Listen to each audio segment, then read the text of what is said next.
오늘은 욥기 29장 회상입니다. 어떤 걸 욥이 회상하냐면 이제 하나님의 임재, 그때가 좋았지, 이런 이제 회상에 대한 내용입니다. 우리가 이제 지난주 28장을 이야기할 때 이제 고통의 섭리, 즉 고통은 왜 일어나는가에 대한 답을 찾을 수 있다고 했습니까? 없다고 했습니까? 인간은 그런 것을 정확하게 이해할 만한 혹은 그 답을 찾을 만한 지혜가 없다. 이 땅에서 그런 지혜는 구할 수 없다. 이런 이야기를 했죠. 욥이 고통당했을 때 세 친구는 고통은 죄의 증거야. 공의로우신 하나님이 괜히 고통을 줬겠니? 네가 죄인이니까 준 거야. 그러니까 고통당하고 있잖아. 그러니까 넌 죄인이니까 회개해. 그러면 고통이 사라질 거야. 이런 주장을 계속했거든요. 그런데 욥은 또 달랐어요. 아니다. 나는 죄를 짓지 않았어. 나는 하나님을 경외하며 죄에서 멀리 떠난 그런 모습으로 살아왔어. 나의 고통은 죄 때문은 아니야. 라고 이야기를 하는 것이죠. 세 친구와 욥의 대화가 계속되면 될수록 도대체 고통은 뭐냐? 답이 나타나지 않았습니다. 그런데 지난주에 이제 지혜에 대해서 배우면서 그런 것이죠.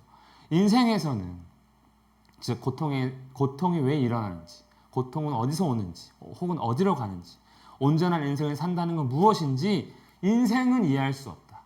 인생은 그 어디서든지 바다 깊은 곳에서든 땅 깊은 곳에서든 찾을 수가 없다. 그런데 그 지혜는 하나님께 있는 것이기 때문에 뭐가 지혜다? 지혜이신 하나님을 경외하는 것이 이 땅에서 지혜로울 수 있는 유일한 방법이라는 거예요. 즉 하나님을 믿어도 지혜로워지는 것이 아니라 오히려 지혜로우신 하나님의 뜻대로 살아가는 게 어리석은 인생에서는 최고의 지혜라는 것이죠. 그렇지 않습니까? 우리가 자녀를 키울 때 자녀가 왜 답답합니까? 말을 안 들으면. 엄마 아빠가 하라는 대로 하는 게 그때 있어서는 제일 좋은 건데 안 하니까 속 터지는 거죠. 네가 그렇게 똑똑하냐? 뭐 이런 거 아닙니까? 네가 그렇게 지혜롭냐? 이거 화가 나는 거잖아요. 그렇죠? 어린아이가 부모를 의지하는 게 제일 지혜로운 모습처럼 이 땅에서 우리가 사람으로 살면서 가장 지혜로운 모습은 하나님을 경외하고 죄를 멀리하는 거다라고 정리를 합니다. 그러면 이제 한 가지 궁금한 게 생겨요. 진짜 욥은 의로웠냐? 이거 진짜 욥은 의로웠냐? 본인 주장은 의롭다고 하고 우리가 또 물론 하나님 말씀을 통해서 하나님께서 말씀하셨죠. 내 종 욥은 나를 경외하고 죄에서 멀리 떠난 자다라고 하나님 말씀하셨는데 도대체 욥은 어떻게 살았을까? 오늘 욥이 자기의 과거를 회상합니다. 그렇게 살았다는 것이죠. 욥이 풍자합니다. 나는 지난 세월과 하나님이 나를 보호하시던 때가 다시 오기를 원하노라. 이런 거예요. 왕년에 좋았지. 이겁니다. 지금 고통당하고 있잖아요. 망했잖아요. 원래 왕년에 내가 왕년에 어떤 사람이었는지 알아. 이런 사람들이 지금 망한 사람들이거든요. 지금 성공한 사람들은 왕년을 이야기할 필요 없어요. 왜? 지금이 더 찬란한데 뭐 과거를 이야기했습니까? 욥은 현재 망했다는 거예요. 망했는데 이제 뭐라고 얘기합니까? 그때가 좀 다시 왔으면 좋겠다. 이렇게 얘기하는데 재밌는 것은 그가 굉장히 세상적으로 볼 때 굉장히 부자로 살았는데 그가 어떤 때를 그리워하는 겁니까? 그때 내가 진짜 부자였는데 그때 내가 잘 나갔는데 이런 걸 회상하는 게 아니라 하나님이 나를 보호해 주셨는데 무슨 일이 있더라도 하나님이 나와 동행해 주셨는데 그때가 참 좋았지. 이렇게 이제 하나님의 때를 이제 회상하고 있는 겁니다. 그때는 하나님이 나를 보호해 주시던 그때는 어떤 때냐? 하나님의 등불이 내 머리에 빛이었고 즉 주의 말씀은 내 발의 등이요 빛이니이다 그러는데 하나님의 영광이 욥을 다 감싸니까 욥의 삶이 얼마나 영광스럽겠습니까? 우리 그런 사람 있잖아요. 뭐 탁 근데 후광이 쫙 비친다 뭐 이렇게 표현하는 사람 있잖아요. 욥이 나타나면 하나님의 영광이 쫙 비치는 것이죠. 하나님이 그와 동행하는 것입니다. 얼마나 하나님이 놀라운 영광이었냐면 암흑에서도 걸어 다녀도 저 보호받는다는 것이죠. 시편 23편에 보면 내가 사망의 음침한 골짜기로 다닐지라도 해를 두려워하지 않을 것은 하나님이 나와 함께 있다. 이렇게 이야기하고 있습니다. 험한 세상에서 타락한 세상에서 살아가도 하나님께서 나를 보호해 주셨지 하며 자신의 그 삶에 하나님의 임재와 인도하심을 이제 다시 그러한 삶이 되기를 지금 바라고 있습니다. 이러한 영광의 삶을 현실적으로 표현한다면 도대체 그러면 하나님이 빛을 비치고 흑암에서도 걸어다녔던 그런 모습은 뭔가? 라고 현실적인 모습은 뭡니까? 하나님 말씀을 알고 그 말씀에 순종하는 것. 이게 이제 현실적으로 하나님의 영광이 비춰지는 그런 상태가 되는 것이죠. 하나님 말씀에 온전히 순종하니까 하나님이 기뻐하심으로 이제 함께 동행하는 겁니다. 욥은요, 그 과거를 회상하는 거예요. 부와 명성이 아니라 하나님 말씀에 순종했을 때 하나님이 동행했던 그때. 그러니까 지금도 사실 욥은요, 이렇게 원하는 거죠. 내가 지금도 하나님께 죄를 짓지 않고 하나님 뜻대로 살려고 노력하니까 이제라도 나와 다시 동행하여 주십시오. 이 이야기를 사실 하고 싶은 거예요. 나중에 결론 보면 그렇게 얘기를 합니다. 저는 내가 원기왕성하던 날. 여러분 원기왕성하던 날 언제였습니까? 그렇죠. 지금은 아니잖아요. 저도 이제 아니에요. 막 눈을 침침하고 이제 막 책을 볼 때마다 승질나. 내가 돋보기를 써야 되나 하면서 막 고민하고 있어요. 다음에 렌즈 맞출 때는 다초점을 해야 되겠다. 이렇게 하고 있어요. 눈 아파. 이제 원기왕성하던 날은 지났죠. 근데 이게 단순히 젊을 때를 말하느냐? 그건 아니라는 거예요. 그때는 하나님이 내 장막에 기름을 발라주었다. 즉 하나님 때문에 자신의 인생이 황금기였다는 거예요. 그러니까 우리의 황금기도 젊음으로 본다면, 단지 육체적으로 본다면 지났죠. 하지만 영적으로 본다면 아직 인생의 황금기는 아직도 멀어질 수도 있어요. 아니면 조만간 올 수도 있고, 그거는 이제 우리가 하나님 말씀 앞에 어떻게 살았냐가 이제 그 시기를 정하게 되겠죠. 그런 황금기를 딱 추억하고 있습니다. 그러니까 욥은 스스로 이렇게 말할 정도로 정말 확신의 삶을 살았구나라는 것을 볼 수가 있죠. 그때에는 하나님이 나와 함께 계셨다. 그래서 이 함께 계셨던 증거가 뭐냐면 나의 젊은이들이 나를 둘러 있었으며, 원래 나이가 들면 젊은 사람들이 점점 줄어듭니다. 꼰대니까. 저 아저씨 말 듣지 마. 피곤하기만 해 이제는. 잔소리야. 이런 거 있잖아요. 근데 욥은 달랐다는 거예요. 젊은 사람들이 욥에게 둘러쳐 있어. 여전히 욥이 사람들에게 인정받고 존경받고 한다는 것이죠. 그다음에 젖, 여기는 이제 우유죠. 우유, 소젖. 우유로 내 발을 씻으며. 그만큼 풍성한 삶을 이야기하고요. 그 다음에 나를 위하여 기름 시내를 쏟아냈으며. 이게 다른 어떤 이제 그 좀 번역이 새로운 거 보면 버터를 쏟아냈대요. 버터.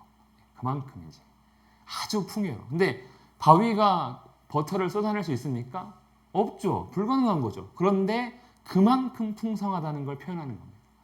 그 반석에서 물이 나는 사건처럼 욥의 인생에 하나님의 은혜가 기적적으로 역사하기 때문에 욥이 이렇게 항상 하나님의 임재 가운데 평안하고 풍요로운 삶을 누렸다라는 것을 또 이야기하고 있습니다. 즉 그때 하나님이 임재하실 때 내가 진짜 아주 풍성했지, 이런 말도 하고 있고요. 자, 그리고 이제 그때에는 이렇게 얘기합니다. 그때에는. 그러면 아까 좀 전에 제가 욥은 이제 하나님 동행할 때 내가 잘 나갔었지, 내 인생의 황금기였지, 막 이렇게 했는데, 그러면 정말 구체적으로 그는 어떻게 살았는가? 7절부터 우리가 볼 수 있습니다. 그때에는 하나님의 임재 가운데 그럼 과연 욥은 진짜 어떻게 살았는가? 그때에는 성문에 이르기도 하며, 즉 어떤 재판이 열리면 욥을 불렀다는 거예요. 욥 선생 오시오. 이 성읍에 중요한 재판이 열립니다. 이렇게 얘기합니다. 즉 당시 성문은요, 단순히 그냥 성의 입구가, 그 성읍의 입구가 아니라 공공의 어떤 공공장소로서의 역할을 했어요. 그러니까 우리로 말하면 법원, 국회의 역할을 성문 앞에서 한 겁니다. 사건이 일어나면 그 성읍의 지도자들, 그다음에 어르신들이 성문에 모여서 토의를 해서 결정을 하는, 혹 범죄자가 잡히면 성문에 앉아서 그 재판을 공식적으로 재판하는 이런 일들을 했던 장소가 성문인데, 내가 나가서 성문에 이르기도 하며, 즉 재판관으로 불렀다는 거예요. 그리고 내 자리를 거리에 마련하기도 하였다. 즉 그 성문 앞 거리에 욥의 자리가 있다는 건 뭡니까? 욥이 중요한 사람으로서 항상 필요했다는 거예요. 거기 욥 자리니까 거기는 비워도 항상 이렇게 했다는 거예요. 그만큼 이제 욥이 다른 사람들에게 인정받는 그런 삶을 살았다는 것이죠. 그래서 욥이 이렇게 성문에 나아가면 젊은이들이 숨으며, 무서워서 숨은 겁니까? 아니죠. 그 존경심. 저 어른의 그림자도 못 밟지. 저 어른이 얼마나 대단하신 분인데 하며 젊은이들이 이렇게 자기의 몸을 낮추는 걸 표현하고요. 욥보다 나이 많은 노인들, 즉 어르신이면 자네 왔는가 이렇게 해야 되는데 욥이 워낙에 사람들에게 인정받고 또 어른들 보기에도 워낙 지혜로우니까 일어서서 그를 맞이하는 그런 놀라운 사람이 욥이었다. 그리고 유지들, 동네에서 이제 소위 좀 인정받고 또 잘 사는 사람들, 그 욥의 앞에만 가면 말을 삼가고 손으로 입을 가리며 그의 앞에서는 실수하면 안 된다는 거예요. 그만큼 이제 위험이 있다는 것이죠. 위험. 욥이 나타나면 위험 있는 존재로서 이제 좀 두려워할 수 있는 그런 모습도 있고요. 또 지도자들도 자기의 주장을 내뱉지 않고 말소리를 낮추었다. 즉 자기 주장이나 자기 정책을 막 사람들이 강요한 것이 아니라 욥이 있으면 괜히 이상한 얘기했다가 욥이 이제 한마디 하면 안 되니까 낮췄다는 거예요. 그러면 욥이 어떻게 했길래 이렇게 이제 많은 사람들이 욥을 존경하기도 하고 두려워하기도 했냐는 것이죠. 중요한 건 욥의 위상이 존경받고 신뢰받고 위험 있는 그러한 인물이었다는 것입니다. 욥이 지나가면 사람들이 이제 들리는 거예요. 욥을 축복하는 소리를. 보통 욕을 하잖아요. 야, 지가 잘났어. 얼마나 잘났다고 맨날 저렇게 손 잡고 다녀. 왜 이렇게 욕을 해야 되는데 그렇지 않고 그래도 우리 마을에 저분이 있어서 너무 감사해. 이렇게 이제 축복을 했다는 거예요. 저분이 계속 오랫동안 우리 마을에 함께하며 계속 계셨으면 좋겠어. 이렇게 했다는 거예요. 이렇게 했다는 거예요. 또 눈이 본즉 나를 증언. 눈으로 봐도 사람들이 욥을 막 증언하고 다닌다는 거예요. 너 어려움이 있어?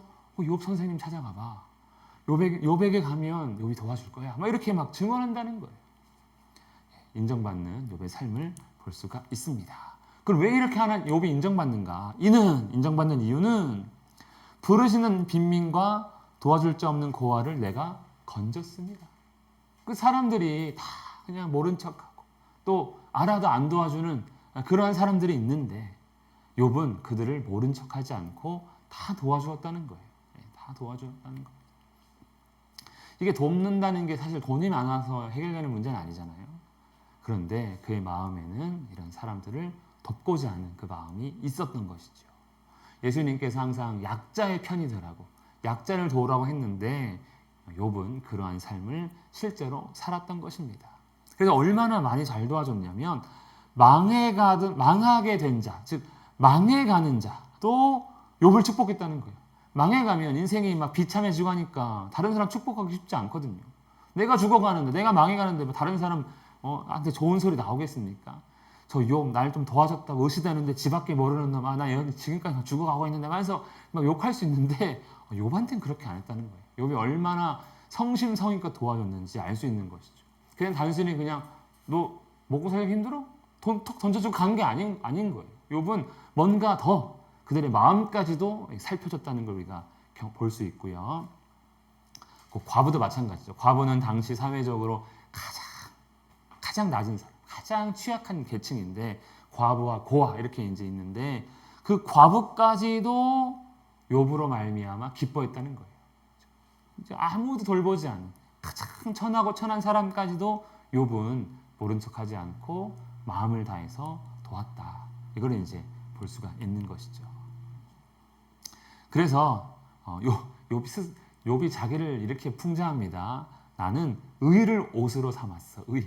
옷을 입었는데 의의 옷을 입었고 정의의 겉옷과 모자를 쪘어. 나의 정의는 겉옷과 모자. 그러니까 자기는 항상 의로운 삶을 살았다는 거예요.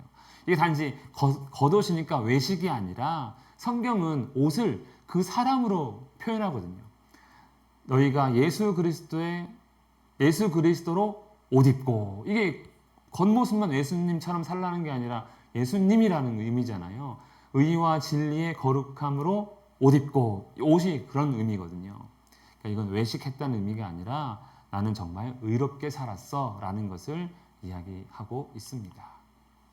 뿐만 아니라 욥의 의라는 것이 아까 왜 뭐 입을 막고 목소리를 낮췄다 했는데 그럴 만도 한 게 뭐냐면요.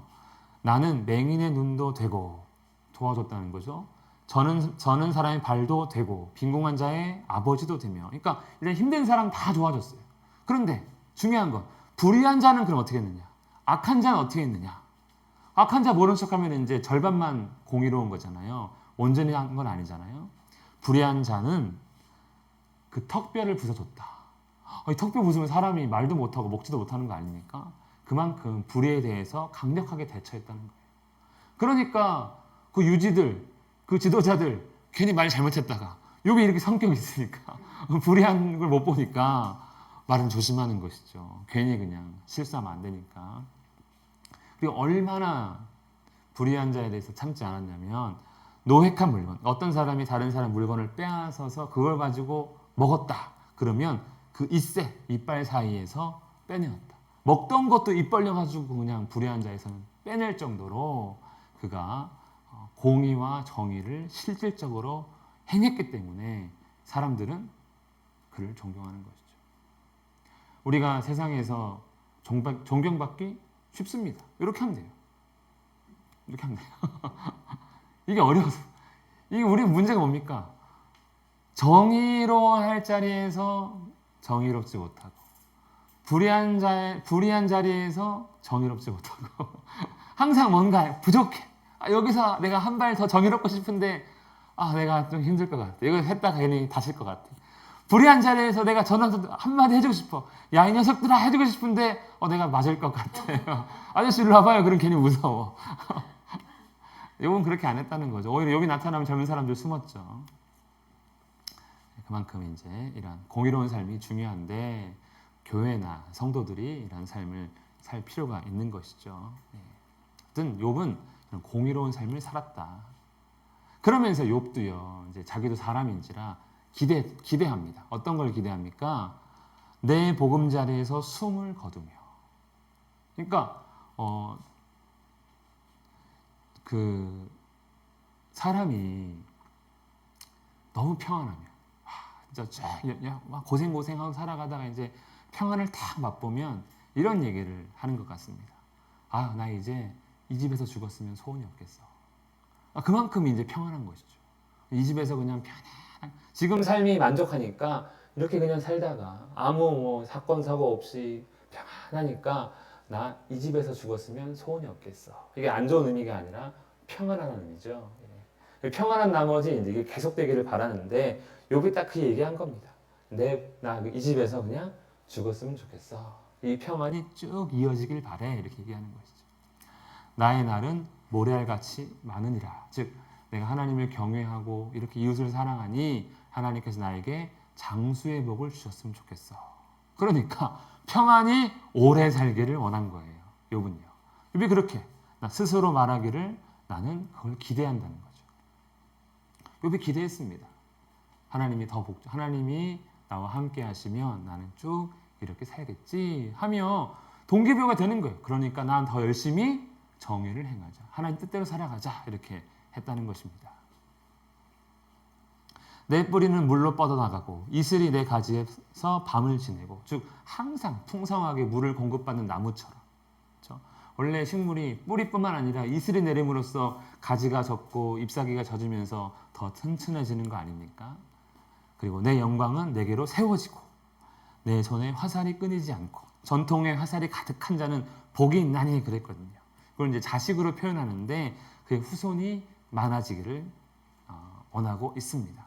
욥은요, 하나님의 그 은혜에 힘입어 영광스러운 삶을 꿈꾼 것이죠. 계속해서. 그래, 하나님 뜻대로 살아가면 이렇게 복이 임하지 기대했던 것입니다. 또 무리는 내 말을 듣고, 원래 이게 잔소리 말이 많으면 사람들이 잘 안 듣는데 이제 욥은 달랐다는 거예요. 많은 사람들이 욥의 말을 들으면서 희망을 얻었고, 욥이 말하면 소망의 말이 되는 거예요. 복음의 말을 증거한 것이죠. 어떤 가르침인지 정확히 알 수 없지만 욥의 자기의 삶을 봤을 때 아마 하나님 이야기를 많이 했을 겁니다. 그러니까 사람들이 듣고 하나님 믿으면 다시 낙원으로 돌아갈 수 있겠구나, 에덴으로 돌아갈 수 있겠구나, 뭐 이런 생각을 했을 것 같습니다. 내가 가르칠 때 잠잠했다. 잠잠했다는 것은 잠이 아니고 조용해, 잘 들어야 돼. 한마디 한마디 다 경청하기 위해서 입 뻥끗하지 않았다는 것이죠. 그리고 그럴 때 나의 말이 그들에게 스며들었다. 사람의 말이 다른 사람의 마음속에 딱 박힌다는 거, 그거 대단한 거 아닙니까? 근데 욥이 그렇게 했다는 거예요. 욥의 말이 얼마나 늘 새로웠는지, 우리를 새롭게 만들었는지 그렇게 했다는 것입니다. 아마 욥은 하나님에 대한 이야기를 하지 않았을까 생각해 봅니다. 그래서 욥의 말이 얼마나 우리를 새롭게 만들고 우리의 삶을 윤택하게 하는지, 그들이 비를 기다리듯 나를 기다렸으며, 원래 곡식이 탁 잘 여물고 추수를 잘 하려면 이 이른 비와 늦은 비가 이렇게 잘 내려야 되는 것이 이제 중동 지역의 특징인데, 욥이 그런 존재였다는 거예요. 욥의 말 한마디 한마디가 자기의 삶을 막 풍요롭게 만들었다는 거예요. 그가 말하면 뭔가 내가 새로워지고 또 나의 삶에 어떤 길이 보이고 이런 것들을 경험했다는 것이죠. 요즘 우리도 경험하죠. 맞죠? 막 부동산 투자자, 뭐 증권 전문가 하면은 막 삶에 귀를 쬐끗하고 듣죠. 그래가지고 비를 기다릴 때 그 사람의 말 듣고 막 주식 샀다가 망하고 막 이렇게 하는 거 아닙니까? 근데 욥은 달랐다는 것이죠. 그런 걸 가르친 게 아니라 정말 인생에서 가장 중요한 것이 무엇인지 그는 말했던 것 같습니다. 그리고 그들이 의지 없을 때, 즉 삶의 모든 것이 포기하고 싶을 때, 저도 그런 적이 있거든요. 막 전도사 때인데 제가 살에 70만 원 받고 그때 애가 둘이 있었어요. 아무것도 없어요. 그냥 70만 원이 우리 한 달에 전부인 거예요. 그러면 신대원도 다녀야 돼요. 와, 이제는 제가 그때를 살아온 게 지금도 신기해요. 와, 하나님의 은혜였다. 어떻게 비단지고 살았지? 막 그랬는데, 그렇게 살기 직전에 사실 막 인생을 포기하고 싶은 사건이 하나 있었거든요. 그러면 아무도 위로가 안 되잖아요. 모두 위로가 안 되잖아요. 가령 그때 제가 힘들었던 건 정말 돈이 없어서 힘들었어요. 인생에서 차라리 뭐 사고를 당하고 이러면은 이제 뭐 공부를 못 해가지고 힘들면 공부하면 되는 건데, 이게 사역자로 살아가는데 돈이 없다는 건 이게 막막해요. 왜냐면 내가 일 더 한다고 수당이 나오는 것도 아니고 뭐 할 수 있는 게 없거든요. 그때 참, 야, 이거 어떻게 살아야 되지? 한번 막막했던 순간이 있는데, 그때 좀 포기하고 싶은 마음이 있더라고요. 물론 그런 거 외에도 뭐 부모님이 어떤 뭐 안 좋게 됐을 때, 뭐 집에 사건이 생겼을 때도 많이 막 포기하고 싶은데, 그런 엄청난 인생의 절망 가운데 있을 때 저 이 말 보고 좀 웃겼습니다. 욥이 미소하며, 욥이 한 번씩 웃어주면 어떻게 된다는 거예요? 소망을 얻는다는 거예요.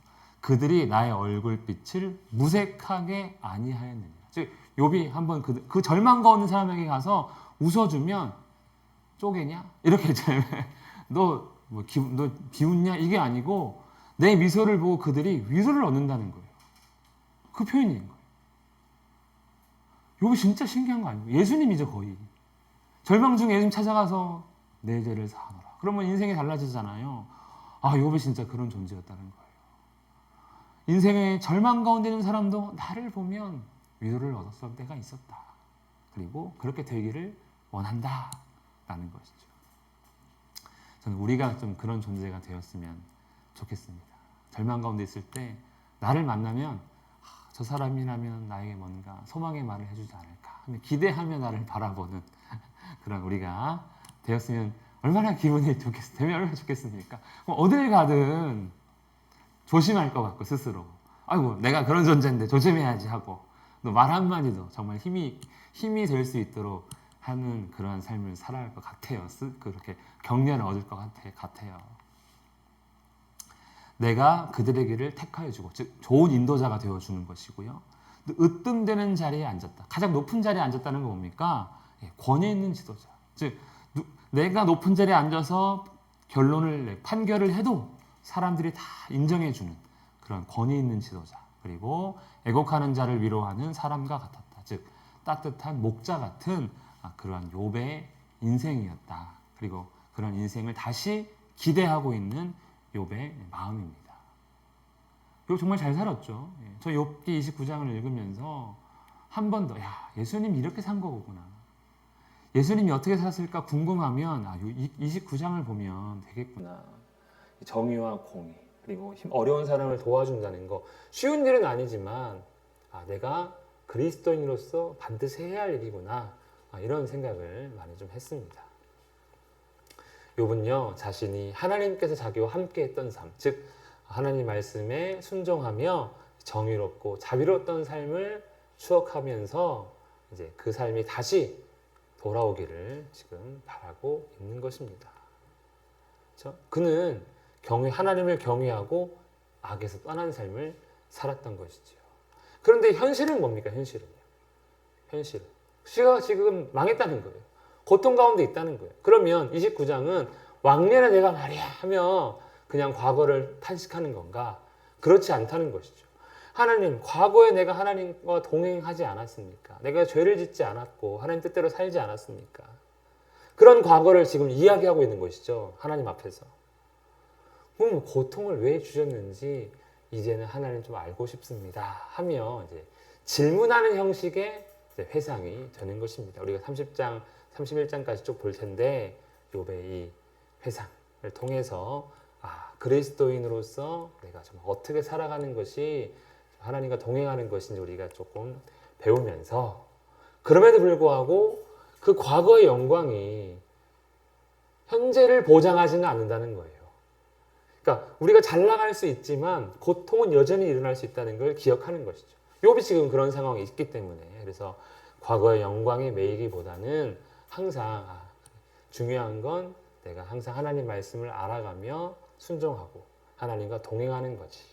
내가 비록 지금 고난당한다 할지라도, 고통당한다 할지라도 가장 중요한 것은 하나님 나라를 바라보며 살아가는 거지 하며 한 번 더 욥을 통해 주님을 또 배워가는 우리가 되었으면 좋겠습니다. 오늘